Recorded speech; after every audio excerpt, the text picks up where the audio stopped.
our conversation today. I'm Tammy Morales, a Seattle City Council member for District 2, and this is the third in a speaker series that I'm calling Seattle Within Reach. What do I mean by that? We all have ideas about what we think a vibrant, healthy Seattle should look like. When I think about it, I think about great neighborhoods with all the essential services and amenities that we could need or use in our daily life, and to have all of those within reach. So I think we very often think about, as the city grows, how we are going to produce housing units, for example. But I really think we should stop talking about production of housing units and really start talking instead about how we create great neighborhoods for people. Neighborhoods that have housing that the average worker can afford, that has neighborhoods that have locally owned businesses and grocery, healthcare and childcare, maybe even a credit union. So this speaker series is about how we do that. How do we intentionally create well-resourced neighborhoods that are connected to one another and that really offer the kinds of goods and services that people need without having to drive to them? So through this series, we'll be focusing on particular topics that can help get us to a Seattle within reach. So if you have something that you'd like to learn about or a topic that you'd like to hear about, please drop us a line and we will try to incorporate that into this series. We have 1 or 2 a month, and we'll be doing that throughout the year. So this month, May, is National Mobility Awareness Month. It's also National Bike Month. So we thought we would ask some folks to join us in a conversation about what that means. With over 18 million people throughout the US and Canada who are living with mobility issues, I thought we would take this opportunity to really shine a light on what some solutions are that can help people with disabilities, that can help educate our neighbors about mobility solutions. And really, ultimately, we want to have a conversation about how we build a transportation network in Seattle that ensures that our neighbors have access to essential goods and services within reach. So I do want to say before we begin, I want to note that we had planned to have a speaker, KL Shannon, who is a community organizer and activist here in the South End. We were planning to have KL Shannon join us. She is with Seattle Rainier Valley Greenways. She was called away to facilitate a healing circle for community members in the wake of the mass shooting in Buffalo 2 weeks ago. So I want to acknowledge that. And I want to acknowledge the devastating shooting of school children that happened in Texas this week. I think it's important that today, as we are going to be talking about pedestrian safety and community safety, that we also remember the unbelievably easy access to guns in this country, and that should be treated as the public safety crisis that it is. So thank you for indulging me as I take a moment to acknowledge that. Today we're going to be speaking with 3 people. Anna Zivarts is a low vision mom and non-driver who was born with the neurological condition nystagmus. Anna, tell me if I'm mispronouncing that. You got it. Since launching the Disability Mobility Initiative at Disability Rights Washington in 2020, Anna has worked to bring the voices of non-drivers to the planning and policymaking tables in the area. Through her organization, Anna has built a non-driver story map and has compiled those stories into a groundbreaking research paper, which she's presenting across the country, and has also launched Week Without Driving, which is a challenge to elected leaders like myself. I did it last year and look forward to doing it again, so that we can understand what it's like to get around the city without driving. So thank you for being here, Anna. Councillor Christine Boyle is a first-term city councillor with One City Vancouver. She's a community organizer, a climate justice activist, and an ordained United Church minister. In her first term of office, Councillor Boyle has led Vancouver's work on addressing the climate emergency with a strong equity lens, and has also done national climate justice organizing among diverse faith communities, including at COP21 and at the Vatican, and with Faith and Common Good. Welcome from all the way up in Vancouver. Thank you for being here. Clara Cantor is also joining us today. Clara is a community organizer with Seattle Neighborhood Greenways. She advocates for safety and accessibility for people walking, rolling, biking, and accessing transit. She believes in the power of grassroots organizing, the importance of centering those furthest from justice in transportation, and the incredible value of befriending neighbors and bringing people together. Clara is an artist and maker, a community builder, a lifelong bike commuter, and she lives in District 2 with her wife and kiddo. Thank you all for being here this morning. I'm looking forward to our conversation. So at its core, when we're talking about mobility, we are really talking about accessibility. We're talking about the ability of people to use their community streets, their sidewalks, as a way to get around, navigate their neighborhoods and their city, regardless of how they get there, how they do that. I have to say, here in Seattle, we don't have a great record of prioritizing or considering people who don't drive. I think as similar to many North American cities, probably most North American cities, they really are focused and built for people who are in cars. Clara, I want to start with you and maybe ask you just a really fundamental question, which is, who do you think is losing out? If we don't reshape our cities, if we don't reshape our roads to better address the needs and the safety of people who choose not to drive or who really just cannot drive? Yeah, I mean, everyone who doesn't drive is losing out there. That's a big demographic question. I mean, it's a lot of people who are lowest income folks who don't have a car because they're unable to afford one or unable to have a place to store it, folks who are unable to drive for mobility reasons, vision like Anna, or any other reason.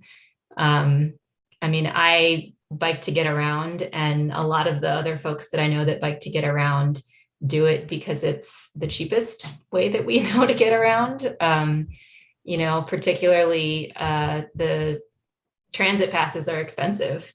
And if you're not driving, biking and walking is literally the cheapest option that you have. When we're talking specifically about District 2, one thing to note also is that a lot of SODO and the areas in our district that are zoned industrial for freight have a lot of shift workers and folks that are working not, 9 to 5 hours, where transit is really inaccessible or takes a really long time or doesn't serve those hours well. And so a lot of those people are walking and biking as well.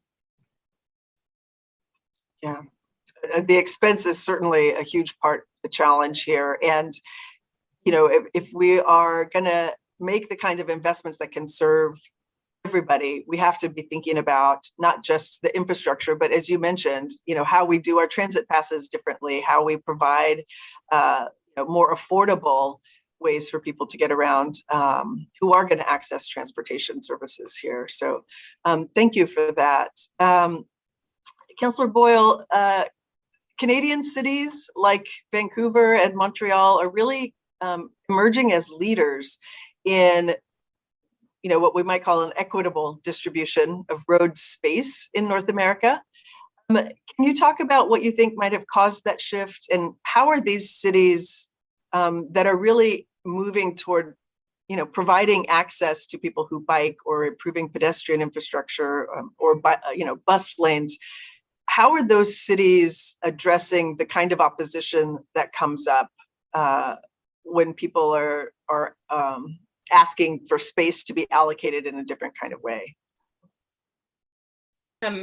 It's such an interesting question. So I just want to say also, because it's part of how I operate, I'm not joining you from Seattle, unfortunately, but I'm joining you from the unceded territories of the Musqueam, Squamish, and Tsleil-Waututh nations in Vancouver, and it sort of warms my heart to hear you say that we are leading on this, because here too, everything is still a requires a fight, and it feels to me in Vancouver like we're not doing nearly enough. And it takes a lot of effort still to reallocate road space.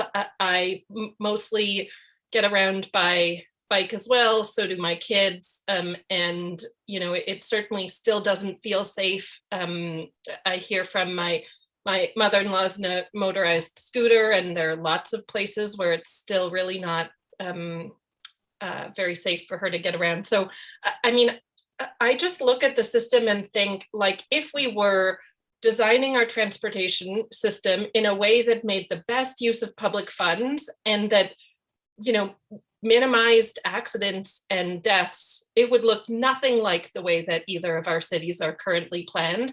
So we're clearly not right now making transportation decisions based on either of those metrics. And to Clara's points about who's being left out, like, that's really where we need to get to. I do think in Vancouver, with huge credit to local advocacy groups here, we've been able to get some wins. We've certainly shifted more road space to more curb cuts, safer signalized crossings and bike routes.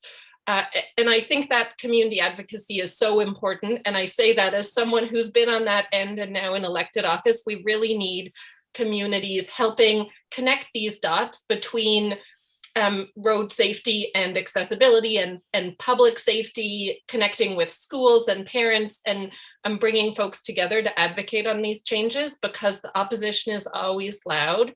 And I think the more that we can, and I'm so excited about this conversation for this reason, the more we can connect these issues to health, to safety, to accessibility, the more people see themselves as part of benefiting from these changes, rather than just seeing the loss of road space with a kind of fear about what that will mean for them. So that's where I think we have success in Vancouver, to the extent that we have success, and still we have so much more to do here as well.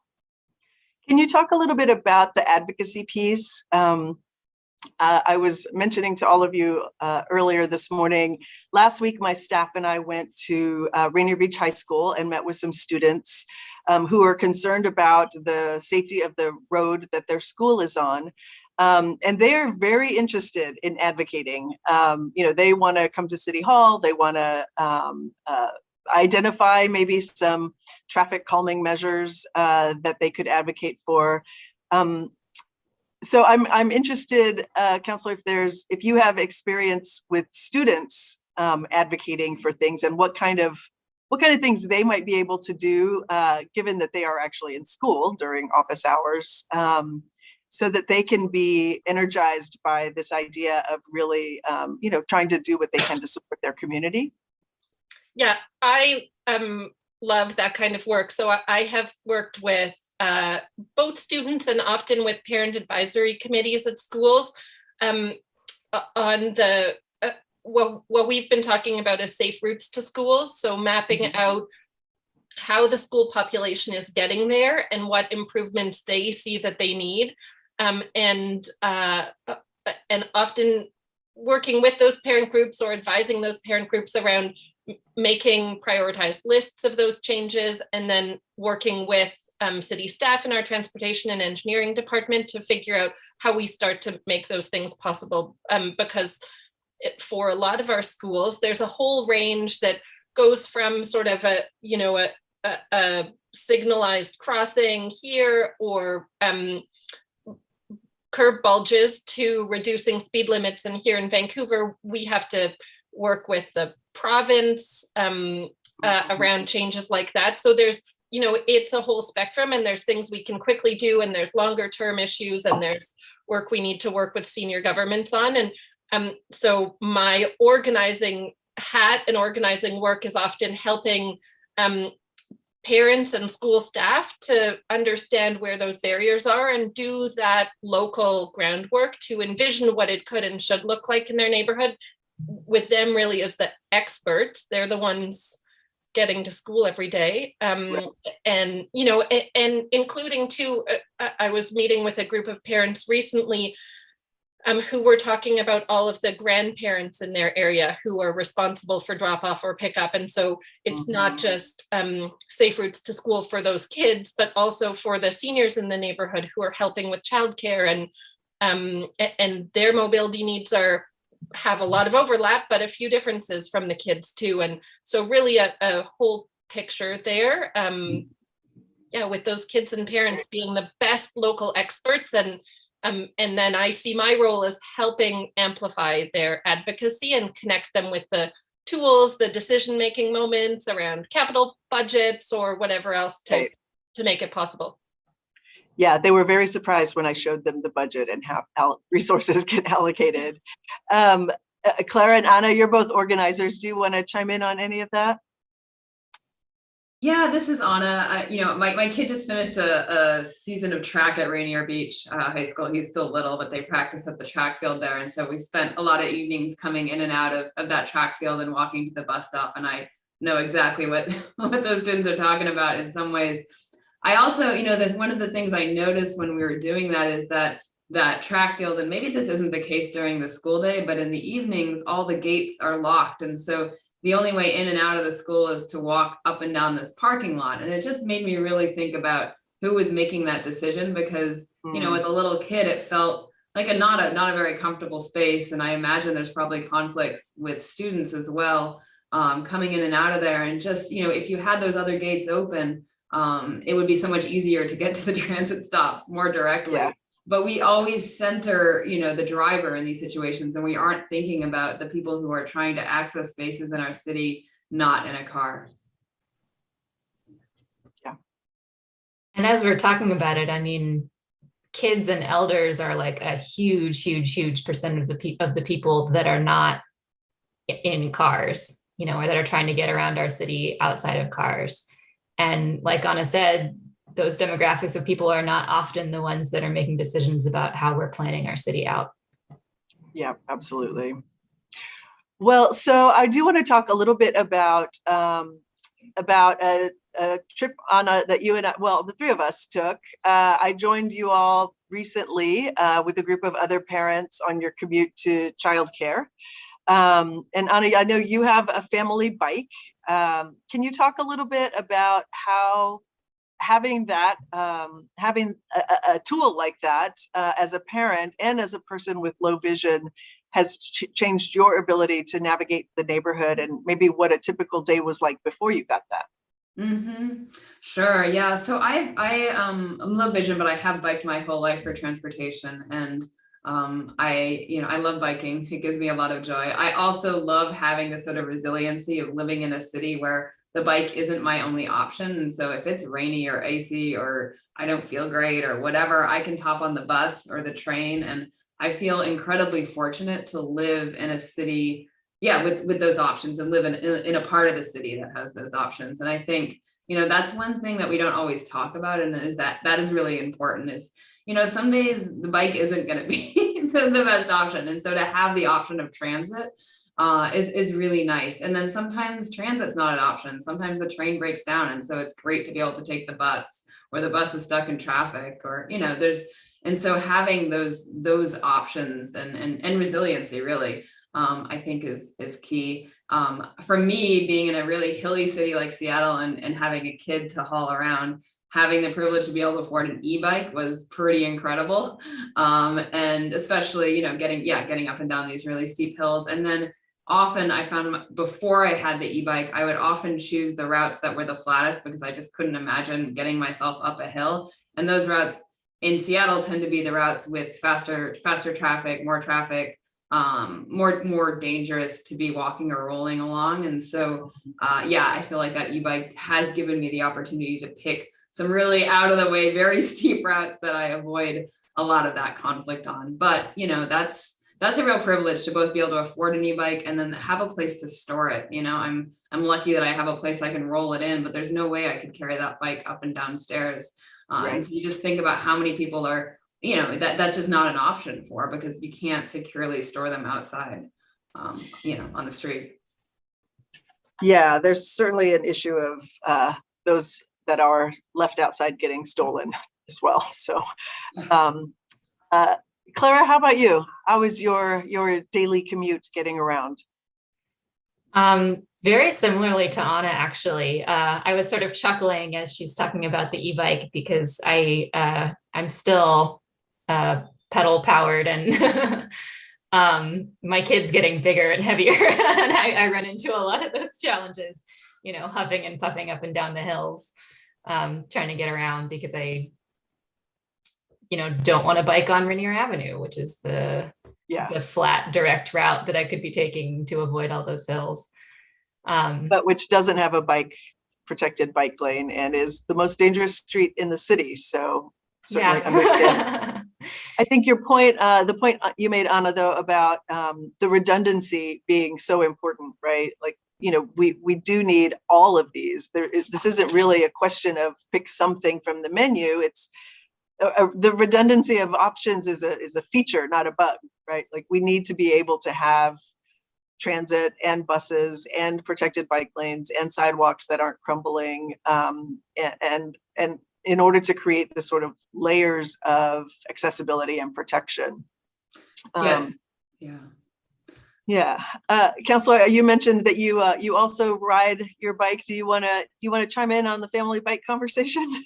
Well, just that we also got a e-bike, a e-cargo bike just before the pandemic. It took me a little while to convince my partner that this was worthwhile, and it ended up being amazing timing. And we, to the extent that we go anywhere, we ride it everywhere. And actually, it timed out really well for us. I have a 7-year-old and a teenage stepdaughter, and she didn't have her license yet. And for the first year of the pandemic, would put another teenager on the back, which was like slightly over the recommended weight limit. And they would cruise all over. And that to see the freedom that they had on this vehicle to go wherever they wanted to in the city was a really incredible reminder of what that provides for people. And I was just taking notes about the conversation. Your comment about redundancy as a feature, not a bug, also resonates so strongly for me, that we actually need lots of choices so that people can be making the choice that makes the most sense for them every day. I have a sort of question for Anna, which I'm sure is something you've thought about even more than me in your work, but I always think about and wrestle with this, certainly in Vancouver, how people think of bikes and e-bikes as a privilege, but somehow cars as not, that when, even though owning a car is much more expensive, but to the storage question, certainly we make it a lot easier to store cars than we do bikes. So I always wrestle with kind of how we frame those choices in terms of like, what is a privilege and a luxury and what is sort of a regular people thing. I'm just interested to learn from you on how we talk about that. Yeah, I think that is so key. And recognizing that bikes are, for many people, more affordable. I think of in New York City, the Deliveristas organizing work that's happening with delivery food workers there, and like that as a real model. And I wish, that like the work we do with Disability Rights Washington and Disability Mobility Initiative specifically is trying to create space and give people who don't normally feel like their voices count in these processes around transportation decisions and funding and all that, finding those people. And it takes a lot more work to go out and try to connect with people who aren't connected into these sort of advocacy systems already. But like, I think that is so key, because it, those are the voices, those are the people who have the least choices, who need to have the system work for them better. And so, yeah, that's. Well, and I want to be clear, like we aren't just talking about bike lanes either, right? Or people who bike. I was also last week with my staff, we went to, there's an organization in my district called Lighthouse for the Blind. They provide employment services and some training for folks who are blind, who are deafblind. And when we're talking about transit and transit access, and even just safe sidewalks, these are some of the challenges that they were talking about too. So it's, are the tactile crosswalks in good order? Can somebody who's using a cane actually determine where those boundaries are and what the right direction is to go? There is a lot of construction happening in the area around their facility, and so they were talking about the importance of not blocking the crosswalk, not blocking the sidewalks with a construction project, or making sure that the fencing that is keeping people out of the construction pit hasn't fallen over. So there are a lot of other ways that we need to also think about what it means for people who might have a vision impairment or some other mobility issue to be able to get around their neighborhood safely. And certainly lots of work for us to do in that regard.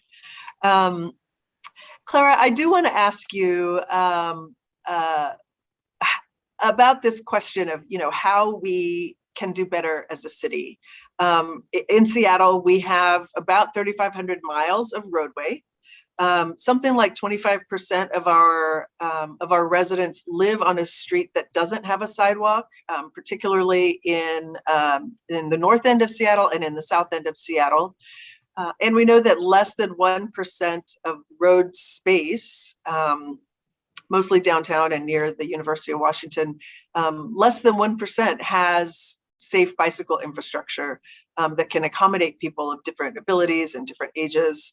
So do you have some thoughts about what the city can do to better accommodate and encourage a safe mix of, for folks who are walking or riding or rolling, and even transit use, so that we can figure out how to accommodate everybody's needs? Yes, I do. Lots of thoughts. I think first we just need to prioritize the most vulnerable users on our street. And then second, we need to invest money in the neighborhoods, like a lot of parts of D2 that have been skipped over for generations and don't have a lot of that great infrastructure. And, when we're prioritizing safety for people who are walking and rolling and biking and accessing transit, like we were talking just before we jumped on this panel, we have a major crisis right now. There were 4 pedestrians hit by cars yesterday, and including a 10-year-old child. And citywide, over half of the people who are killed on our streets are happening here in District 2.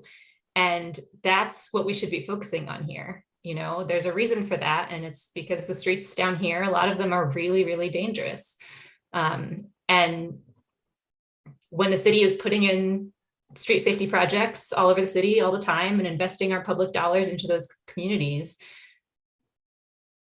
we need to have that happen here in District 2. We need to have that happen in the South End. And it's not in the same way that it is in a lot of the rest of the city.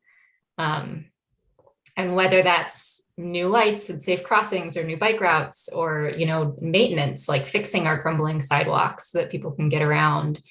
It shouldn't take years of community advocacy and time and energy to get a safe spot for our kids to cross the street to get to the front door of their school.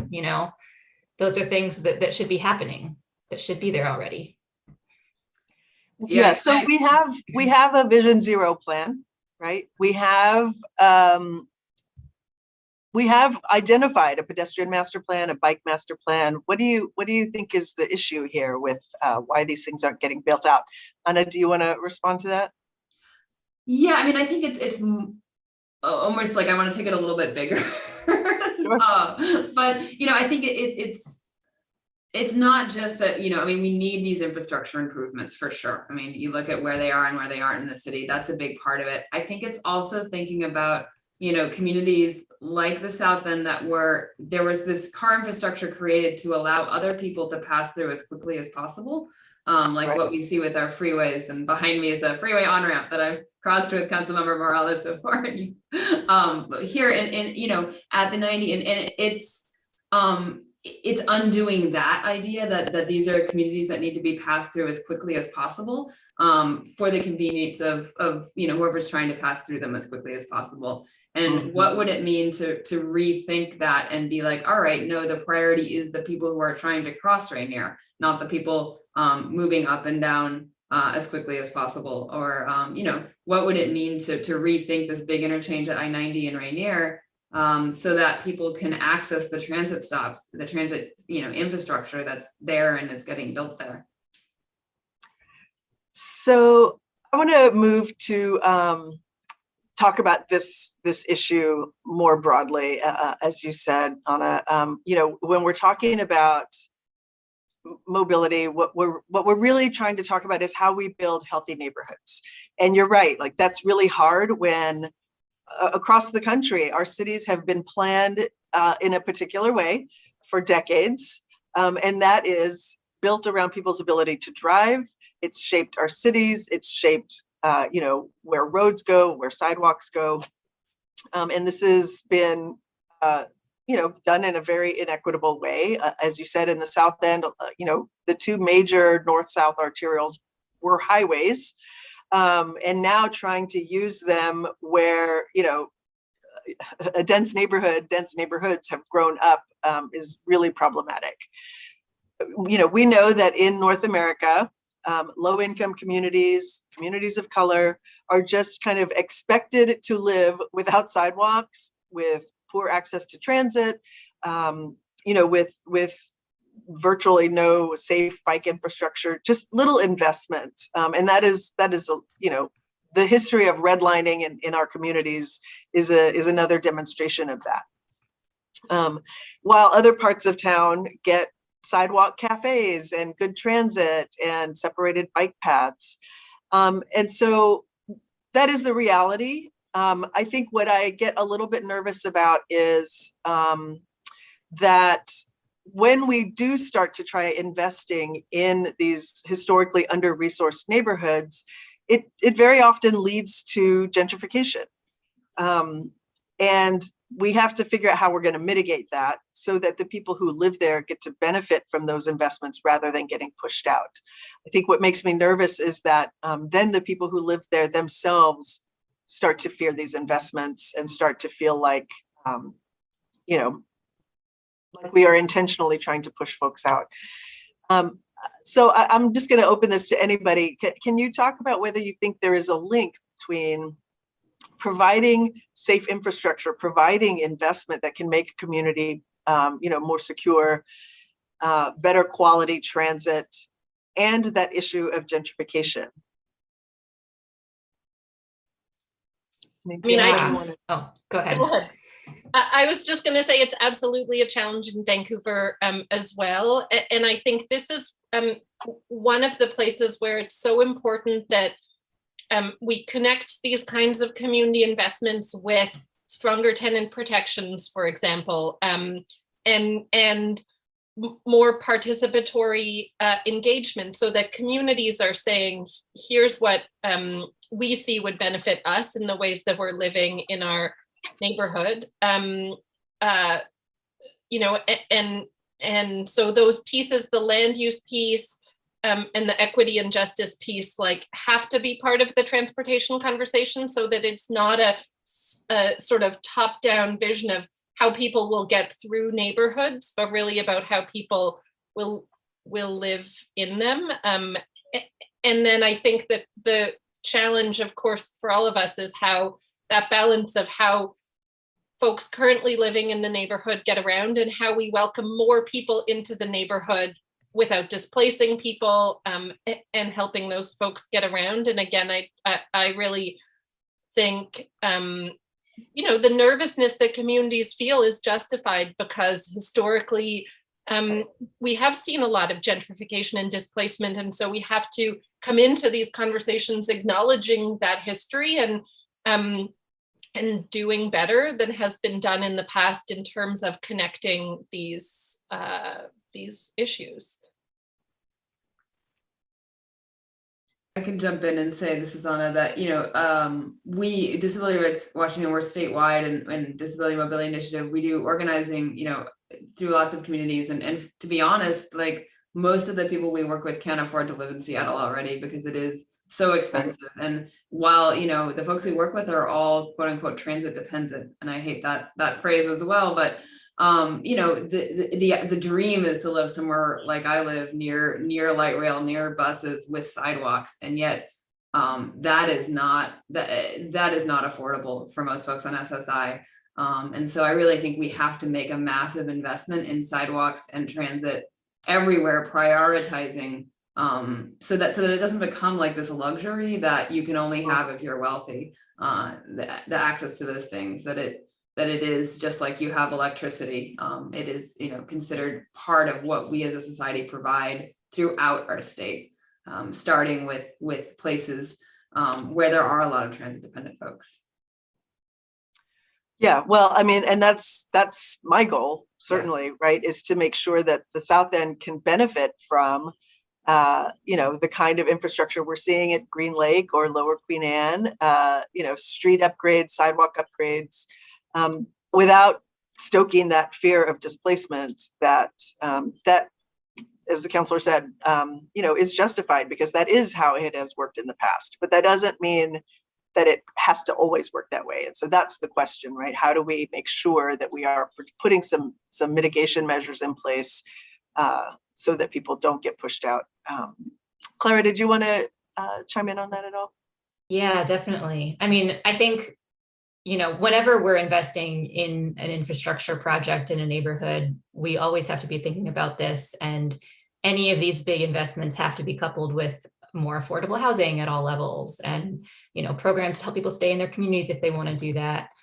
And I also just want to say, like, as much as this is a thing, like, communities of color also deserve nice things, and things like parks and safe streets and bike lanes. And I think that there have been studies that have shown that projects like this don't cause displacement, but that fear that people, especially those who are at high risk of displacement, when you hear of the city improvement coming to your neighborhood and you're like, well, like, okay, like, we have to be really, really intentional when we're talking about these projects, when we're building these projects, about who this is for, about who we're building these things for, and about whose needs these projects are serving. And that goes back to a little bit of what Anna was saying earlier.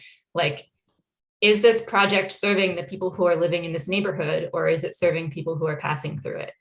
And that, that applies to like every aspect of how we're prioritizing different people in part of that project, but also like the community elements that we're putting into projects like this, and the destinations that we're choosing to connect to. And, when we have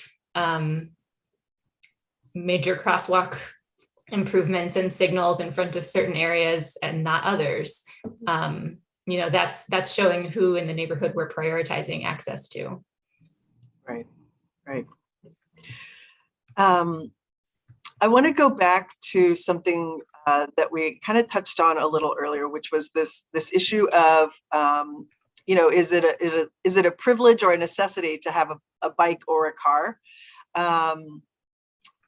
AAA estimates that the average cost of owning a car is about $9,000 a year. So Anna, while I know these electronic family bikes are not cheap, certainly it's a big outlay one time, but it is considerably cheaper on a year-to-year basis for how we, how somebody might be able to manage that compared to having a car and having to pay for insurance and gas, and especially gas prices right now. And we know that, according to the Seattle, the Seattle Times, Seattle has more cars per capita than Los Angeles, which I find shocking. Maybe I shouldn't, but that just seems outrageous to me. And so I'm trying to understand, if we have that many people who are spending so much money to maintain a car, that seems to me like it is sort of keeping people in debt. if we aren't creating the alternatives that can help them move out of that car. And so, I used to do food systems work, and we're always talking about how we need to stop blaming neighborhoods, people who live in neighborhoods where there's only fast food but no grocery store, stop blaming them for being overweight. We make the healthy choice, the easy choice. If we have more fresh fruits and produce, if we have more grocery stores that have good, high quality food, then we've started to solve that problem. I feel like it's the same thing here. If we want people to get out of their cars, then we have to create the infrastructure and the alternatives for them to be able to do that easily.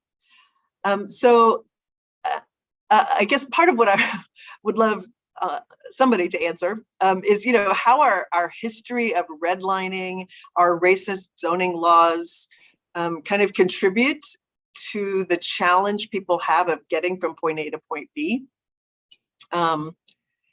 And then kind of beyond road design, what else can we do to make our neighborhoods more accessible for people so that we can,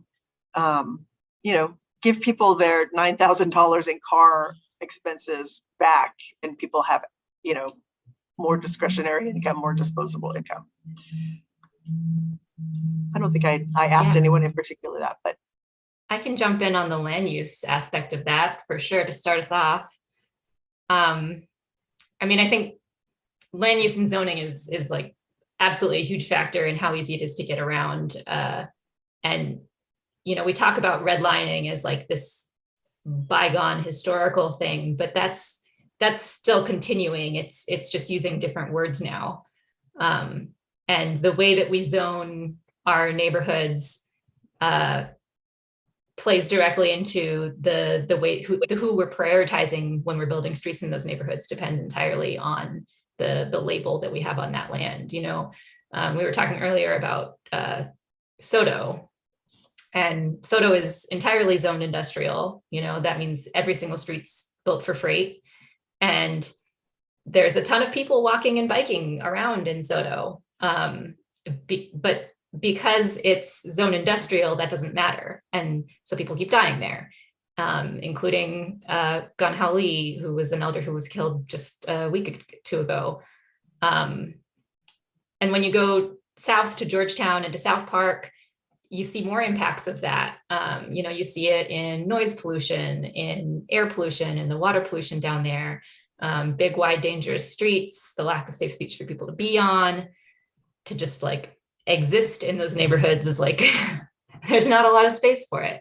And it destroys community health, like you're talking about. Another good example is along MLK Way in Rainier Valley, where, the light rail construction through here, having the train at surface level means that every year we have trains killing people in our community.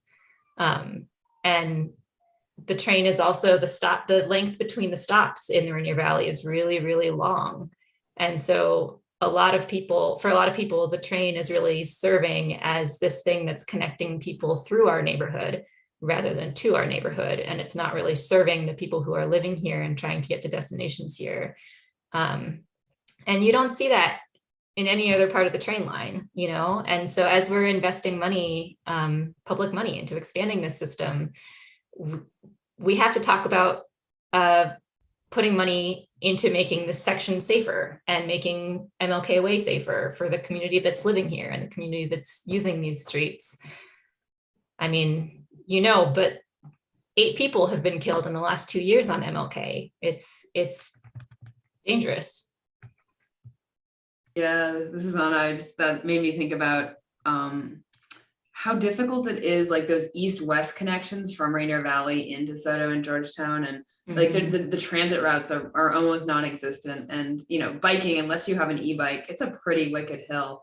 And I don't know, a lot of what I think about when I think about what would make Seattle a easier place for people to choose not to drive, I think about my street, my block, and the people I know, my neighbors on it, and the choices they make. And one of my neighbors is a high school student at Cleveland and there's no good way to get from where we are in Hillman City to Cleveland High School, because it would be multiple buses, even though it's less than a mile and a half.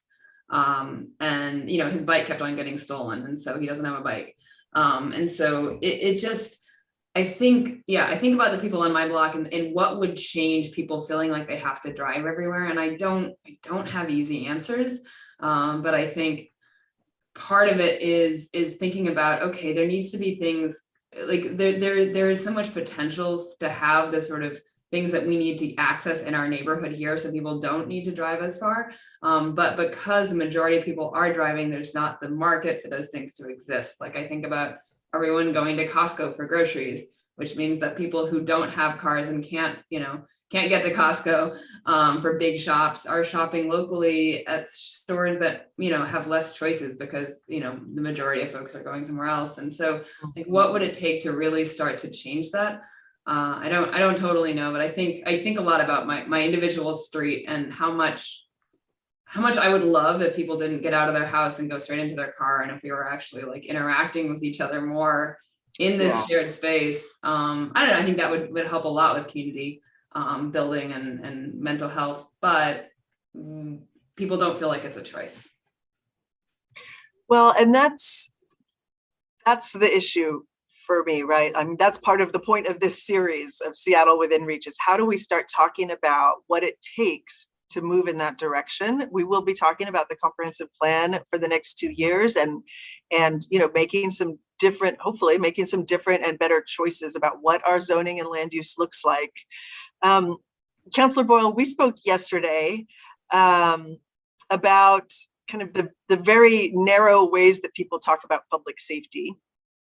And it seems like our communities have some similar challenges around how we include things like pedestrian safety, environmental health, access to green space, as also being elements that contribute to a community's safety.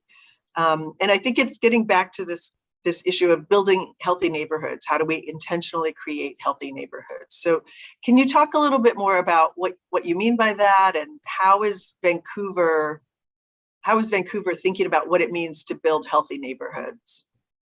Yeah, absolutely. So like in Seattle and many other large cities, we are hearing and talking a lot about public safety these days around policing, but also around the way the pandemic sort of made more visible a lot of struggle that has existed for a long time and that has gotten worse during the pandemic.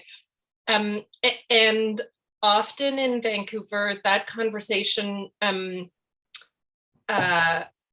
is narrow.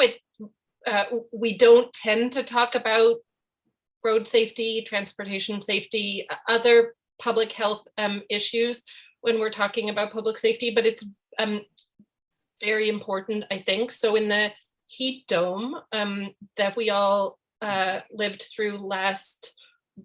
experienced last June in Vancouver, 100 people died in a 2-day period because of the heat dome.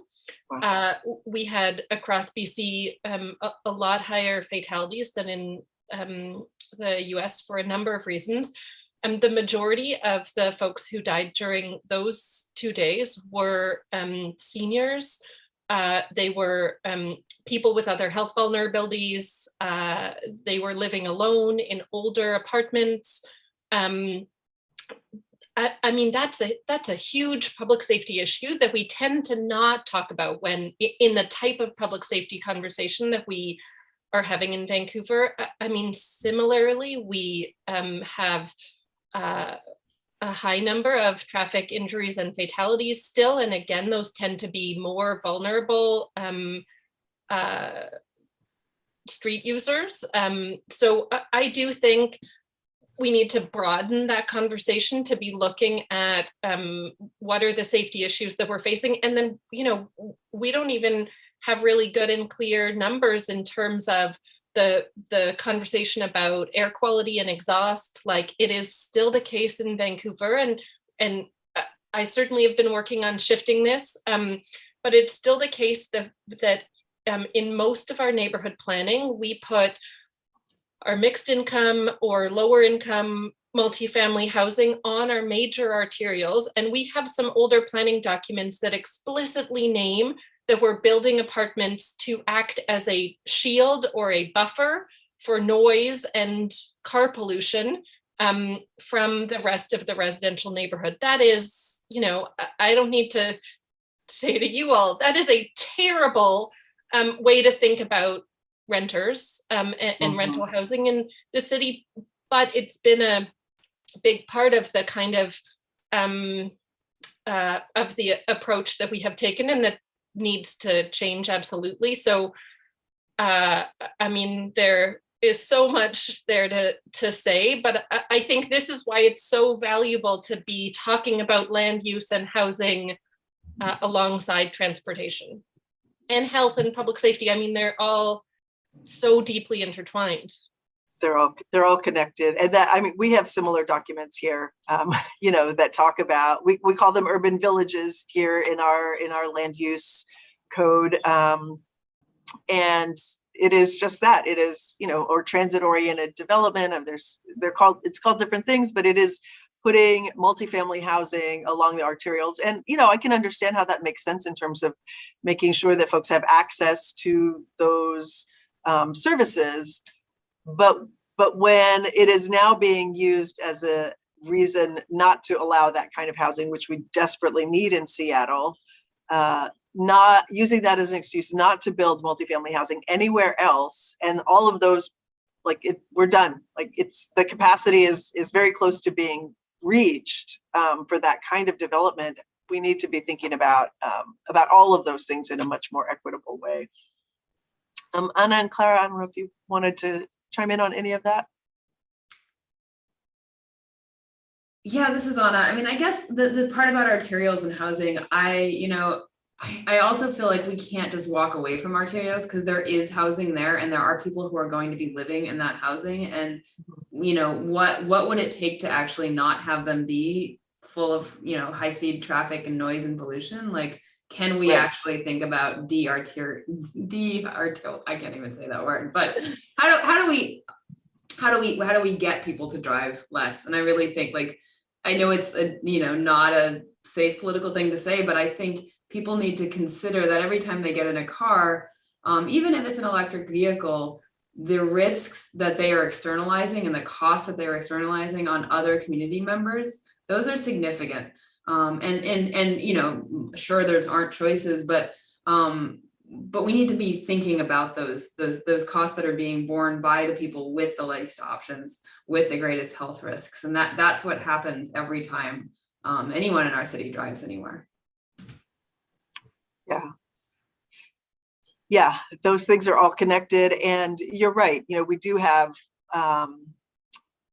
lots of, these urban villages have been around for, 10, 20 years, maybe a little bit longer now. And so we have development that is already there. And, at least in the South End, that means that we have development on what used to be those former highways that are now, a light rail corridor, and a street that is still one of the most dangerous streets in the city, because of the volume of cars that go down both of those roads. And so how we, again, build what we need to build, whether it's more frequent transit service from King County Metro, or more bike lanes, or other ways for people to get around.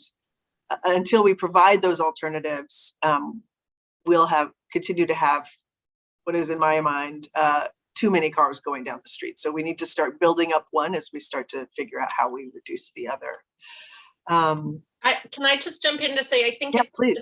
It's such a good point to be naming, that we both need to be adding more housing kind of off arterials and within neighborhoods, so folks of all income levels can be living off arterials. And I don't even know what the word would be either, but I love it already, de-arterializing, making safer and slowing down those main streets, both of those at the same time. And I always appreciate advocates reminding our council that because bike lanes can be seen as a sort of dudes in lycra kind of issue, which we know they aren't, but they still get framed as that, that there are actually safety improvements for all road users when we reallocate that space to active transportation, because particularly based on design, it creates space, more space for pedestrians. It tends to slow traffic, so it makes the road safer for people who are walking and rolling, and not just bike commuters zipping by. So those kinds of improvements along those arterials where people already live, as well as adding much more mixed income housing off of arterials, I think is the both and on that. That's what we're aiming for. Yeah, Clara, go ahead. Oh, I was thinking about this question in a little bit of a different direction. So I love where this conversation has gone, but I just wanted to take the opportunity to point out that, like, as we're talking about the infrastructure of a neighborhood, we can bring it back around to the displacement conversation. And like, I just wanted to say that, like, historically and culturally, a lot of communities of color have like really engaged with and value shared public spaces in a way that's different from the way that a lot of our cities have been built. And that is really important to preserve and sustain, in addition to the actual like infrastructure that we're talking about, the bike lanes and the streets and whatnot. And our city has done a really bad job of doing that. I think, displacement disrupts the whole fabric of a community in so many ways.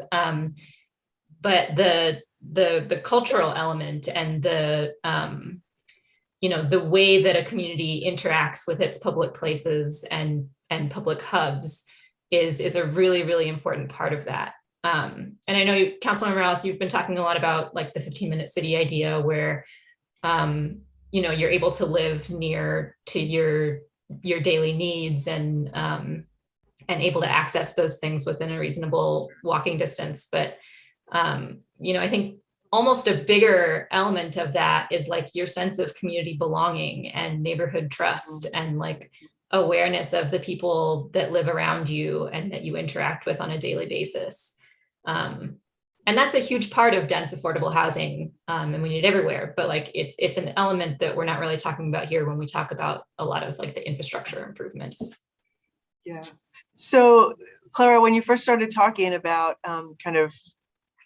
my mind went to cultural spaces, religious institutions, community centers. When I'm thinking about how we preserve space for, our cultural communities, we have a lot of different ethnic communities, particularly in South Seattle. But can you say more about what you mean when you're talking about remembering to preserve cultural space, folks? I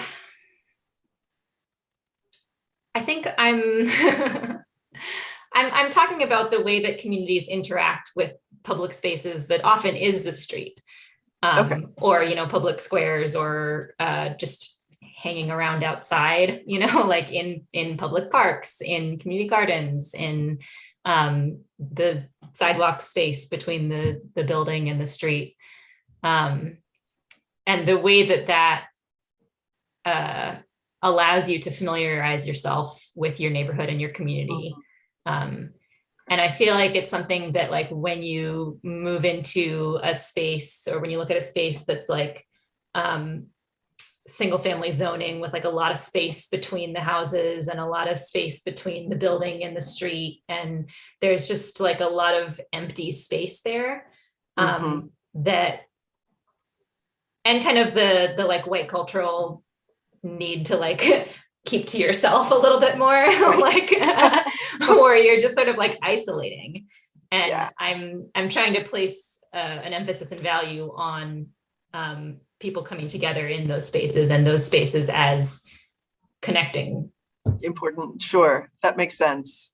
Go ahead. Oh, I would just like, that made me think, like, I mean, for me, there's so much value, and this is because I think I lived in New York City for a long time, but that comes from that interaction on the street, and that interaction can't really happen when people are inside cars. And Right. that's what I miss on my block, right? Because people get in their cars and leave, and and so intentionally trying to create that space with block parties. But what I think it's so valuable, and I think what we're talking about, climate change and crisis, and I was in in New York during a bunch of flooding during Hurricane Sandy, and I think what people saw coming out of that, and what we see in so many of these crises, but in particular climate crises, is that community connection and knowing your neighbors and knowing who to check in on, and knowing there's someone there. Like, that is so critical. And I think we build that by knowing each other, and that happens easier when people aren't in cars. Well, and that is a perfect segue to what I wanted to ask Councilor Boyle, because this is about, the goal here is to create networked neighborhoods, right? Neighborhoods that are well-resourced, that have the things that they need, but also a very nearby neighborhood that has its own resources and things that they need, so that there is that ability to just kind of walk around and get the things you need and talk to your neighbor and check in on an elder. I've heard it called 15-minute city. I think Councilor Boyle, you were talking about, you call it complete communities, but we're really talking about how all of these issues affect a neighborhood, and how to build that healthy neighborhood system. Councilor, one of the things we talked about yesterday was this question of how we move away from really siloed policy making regarding transportation to be more inclusive. And it sounds like Vancouver is moving down that path of kind of moving away from siloed policymaking and really thinking a little more comprehensively. Can you talk a little bit about the work that you're doing there? Yeah, absolutely. So Vancouver is unusual in that we don't have a citywide comprehensive plan. We so far have 1 million plans, but not kind of one plan. So we have neighborhood plans, and then we have, overarching transportation plans, and economic, commercial land plans, and of course they theoretically layer, but we have been engaged in the last few years, for the first time in a few decades, in a citywide plan, trying to look at how these issues connect to each other, and also helping sort of engaging with residents in connecting the dots between those issues, so people see them. And I really think the starting place for all of those conversations is about how people live in or could live in their neighborhoods and communities. And sometimes I think one of our challenges is strengthening that creative muscle that a lot of us have sort of lost in envisioning how great our communities could be. We end up fighting for these little changes, or just trying to prevent things from getting worse. And we to have the creative community space to think about how much better it could be is such a valuable and important tool. So I think there's richness in that conversation, in thinking with people about the types of, when we ask, what do you want your neighborhood to look like? That what we hear from people are about the community spaces and public spaces that they love. It's about the small local businesses, and I think a lot about the small culturally significant businesses that we have around neighborhoods too, that are destination points for people, that are real important places for culture and connection. So how do we protect those? We have limited, I think more so in Canada than in the States, limited tools at the municipal level for addressing a bunch of these challenges. We have seen massive downloading of responsibilities, and we don't have all the tools we would need to address them. But I think that first place of thinking about the kinds of places we'd like to live, and then building our communities up around them. And it's no surprise to all of us, it is easy access to your daily needs. It's safe streets to get around, it's space in neighborhood schools. You know, I certainly, to your point, Anna, in my own experience, see how when I walk my kid to school every day, I meet neighbors, and then I know those neighbors. So when I need to borrow something or they need a hand with childcare, like those are relationships that I have, and those are relationships that have really been built over a 10-minute window every, 5 days a week. And they make my life exponentially better and also easier. So I feel like I just spewed a million ideas because it's such a topic I love so much. But I think, I feel really strongly that people resonate with these ideas about complete communities. And one of the barriers often is kind of trust in being able to get there. Mm-hmm. And so are you, we're in a similar boat, right? We have lots of different plans.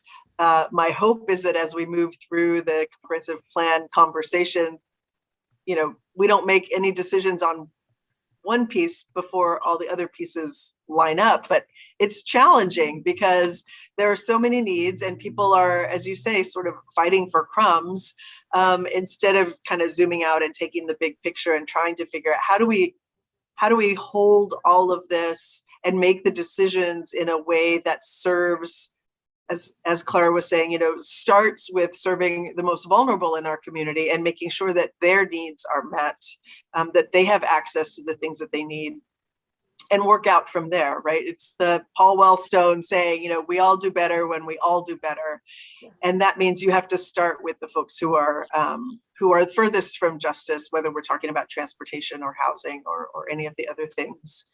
Yeah, well, and I think so much of, historically at least, our land use has been the opposite, that the voices who are most loudly heard in a lot of local government decisions are folks who are comfortably housed, in a lot of places, like homeowner associations function as those loudest voices that really resist the type of changes that invite more people in or hold and protect space for those furthest from justice. And that's a challenge for us in our structures and our democracies. And the other thing I'll add, not to just name problems, is I witness sometimes that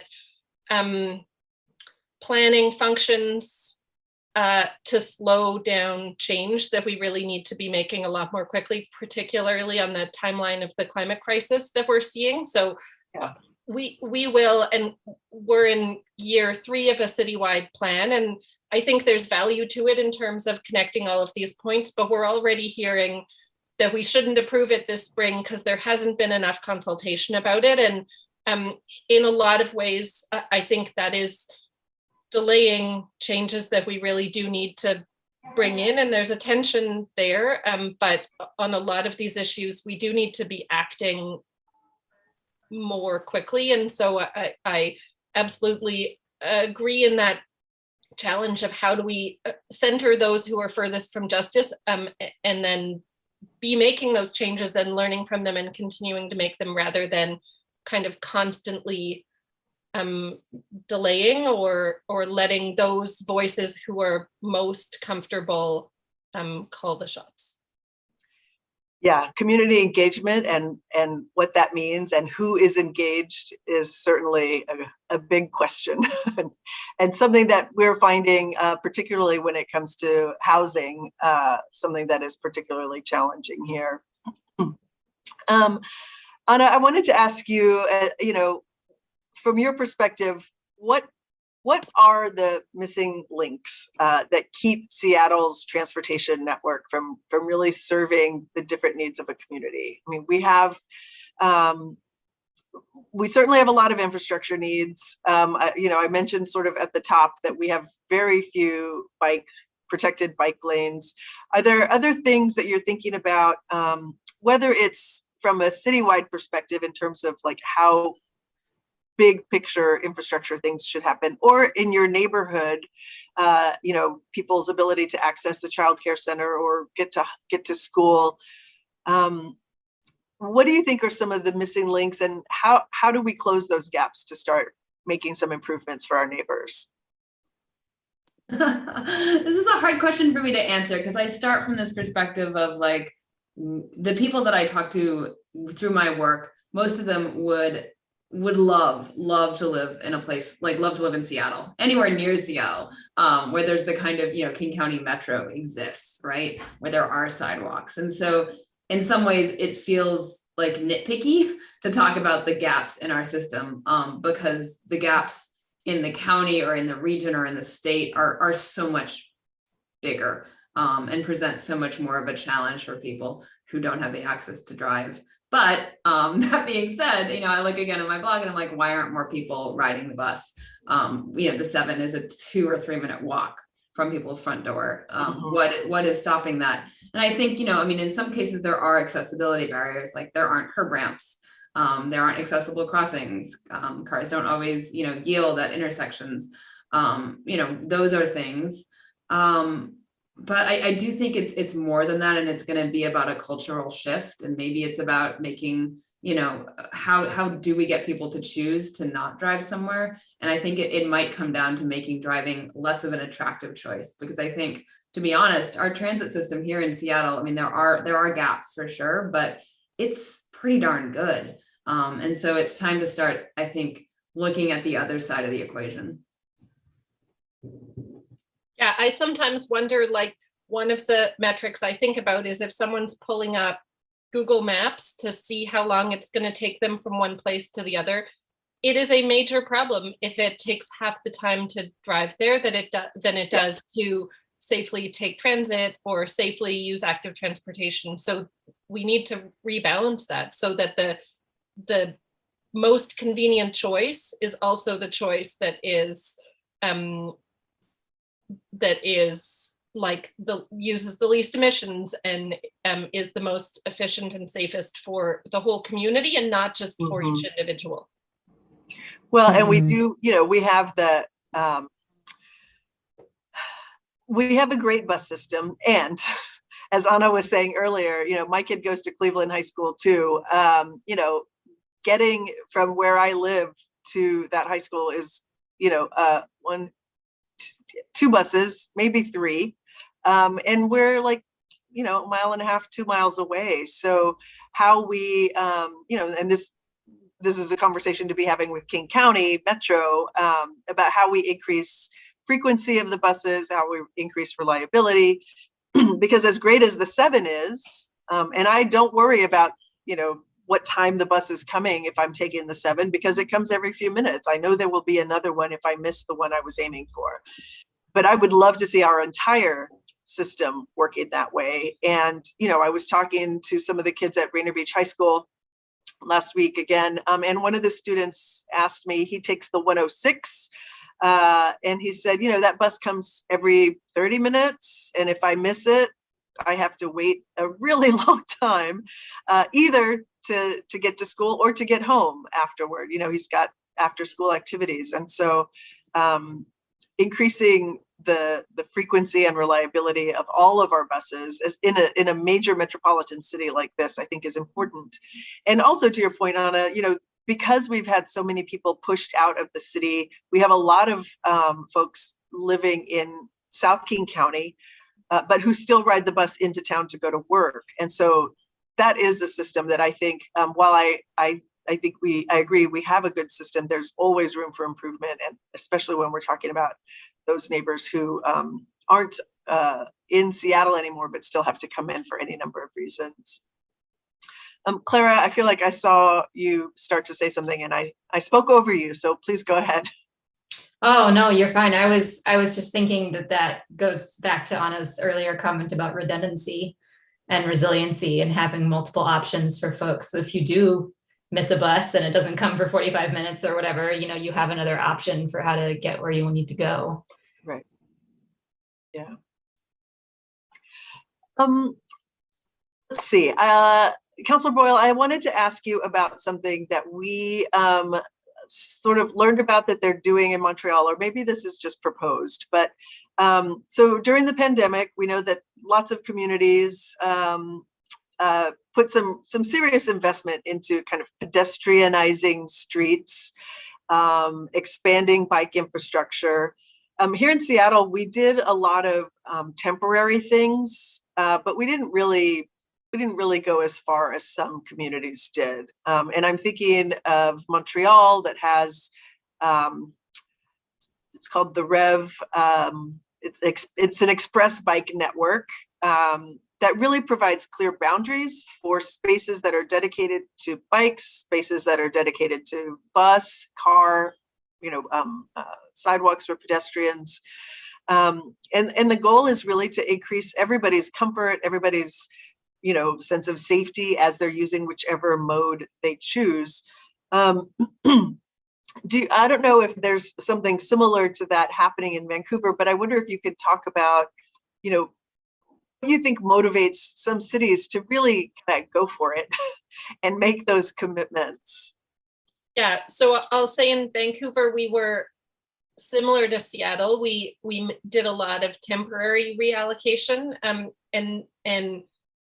now our challenge, and part of it is like a capital budget and infrastructure cost challenge, is making those temporary changes permanent. Largely, they were popular, with the exception that like we had this temporary slow street system, and we have these big orange water-filled barriers. But the water all drains out and they get moved, or like trucks get frustrated and ram into them and they're off in the ditch. And so people liked the temporary slow street system, but they were frustrated with how often they were moving out of got moved out of place. And so I think there would be public support to make those changes more permanent, but it is a infrastructure challenge for us in having the staffing and the funding to make those changes, even though we end up spending money on ongoing maintenance of temporary programs that would, over a pretty short time, make more sense to be spending on making those changes permanent. So that's certainly a challenge and a conversation that we've been having. I haven't been to Montreal in a long time, but I also follow the changes that they're making. And my partner grew up in Montreal, and so was just back there with my daughter. And the thing they talked a lot about was the kind of pedestrianizing and public space and patios, the big changes that Montreal made through the pandemic on that front, that really was about reclaiming a lot of public space for people in those neighborhoods to be using that space. And I think ways they might not have even imagined before the pandemic, but that were immediately full and lively, and are making those changes permanent. I mean, the last thing I'll say on this is, I think some of the challenge I see is around leadership. Like, that funding piece is a real challenge, but also our experience time and time again, and what I see in Seattle, in Montreal and in other cities, is that these types of changes are quickly popular with residents, but it does take some leadership to move them into place, and to not allow the sort of small number of loud voices who might oppose them to dominate that conversation. We know people support pedestrianization, we know people support active transportation, but it still takes stepping out and doing it. And like I said at the beginning, I think that's both a challenge for us as elected leaders and an organizing challenge for communities, and pushing and speaking up in support of those things. So we're kind of not far off from you on that front in trying to make these temporary changes permanent. And those examples and the stories from places like Montreal, who have really stepped up and done it, and where people are responding positively, I think are important to be sharing, as examples of how we could do better. Well, Anna and Yeah. Clara, I know I'll give you both the last word on this. You've both been very involved with Lake Washington Boulevard, which is something that we are, it's a, I don't know, maybe a 3 or 4 mile road along a lake. It's a beautiful place. It was one of our stay healthy streets during the pandemic. And there's been a lot of conversation about how to keep it somewhat more permanent. So I would love to hear from both of you about what you're hearing in the neighborhood, how you think this space could be used. I'll start and you can conclude it, Clara. Is that good? I don't know. I guess like this is on what we hear from the folks that we talk to who don't have the access of being able to get in a car and drive to a park, say in the Cascades or in the Olympic Peninsula, is the importance of open space in our communities, accessible to us, accessible to transit. Not that there's the best transit connection to Lake Washington Boulevard because the 50 doesn't run that often, but there is a transit connection. And so I hope we have, a real conversation about what are open space options for people who, can't afford to or don't have access to getting out of town to get that open space. So that's my hope for this conversation. Totally agree. And, I think we had a very similar experience in Seattle to what you had in Vancouver with regards to some of these open spaces during the last couple of years, where, it was kind of a quick install sort of a situation. And a lot of the materials that we were using fell apart really quickly. And there was like a huge, really energetic community response at first. And then there was just a lot of community anger about someone ran over the sign on my street and now there's like a pile of wood sitting in the middle of the street and it's even more dangerous. And I think there was a lot of really deep frustration about these temporary rollout pilots. I think particularly in the South End, we get used to the city kind of rolling in with something really exciting and taking a bunch of pictures and then kind of swooping out and just sort of leaving it. And it falls apart in less than a year or whatever. And there's a lot of thirst for the permanent real investments that are going to make our communities better and help our communities thrive. And I mean, Lake Washington Boulevard is beautiful. It's so pleasant to be down there. I was just down there this last weekend that it was closed, and it's it's such a joyful space. It was almost it was almost too crowded. There was just so many people there. That it's absolutely astounding to me that we haven't figured out how to make that a regular thing. Yeah, it's beautiful. It's beautiful. And I didn't make it out to Kittical, Mass, but I hear that there it was so much fun. lots and lots of kids on bikes having a good time and able to enjoy it with their families. So we'll, the road is closed on weekends for the summer, and we will see if we're able to move towards something a little more permanent. We are running out of time, but I just wanted to share back, kind of reflect back to all of you a few things that we talked about today that I think are important as we move forward. We talked about accessibility and needing to keep in mind people who we may not work with, may not talk to, may not know, but who are still important members of our community. So for example, shift workers in Soto, people who are walking and biking in Soto, who are going to work but can't or choose not to drive, and who still need to be safe while they're navigating through that neighborhood and getting to work and getting off of work. People who can't afford transit passes because we have them and they're great, but there isn't sort of a monthly discount. You still have to pay full price, regardless of, there's no bulk pricing, which I know there exists in other communities. So how we might look at something like that. I'm really interested in this question, and maybe we can have another conversation about the question of, is it a privilege or a necessity to have an alternative to having a car to be able to get around, if it's a bike or some other, motorized or non-motorized, how we make it easier for people to have access to ways to get around so that we can build in redundancies for them.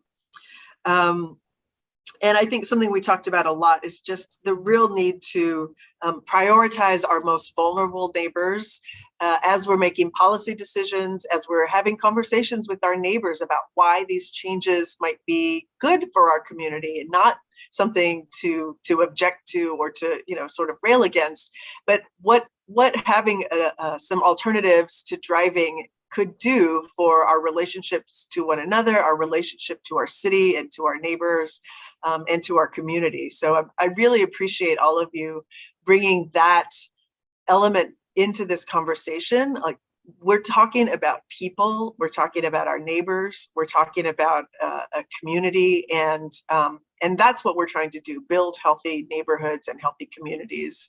And we should always keep in mind that we're not talking about units of production or vehicles traveling through.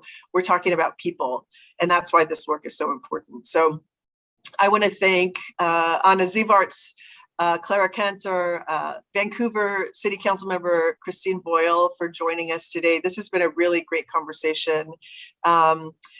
To our audience, I want to ask if you've got comments or questions, if you've got suggestions for what we talk about in this speaker series, please let us know. We haven't filled out the calendar for the year, so there's lots of room for adding your ideas into these conversations.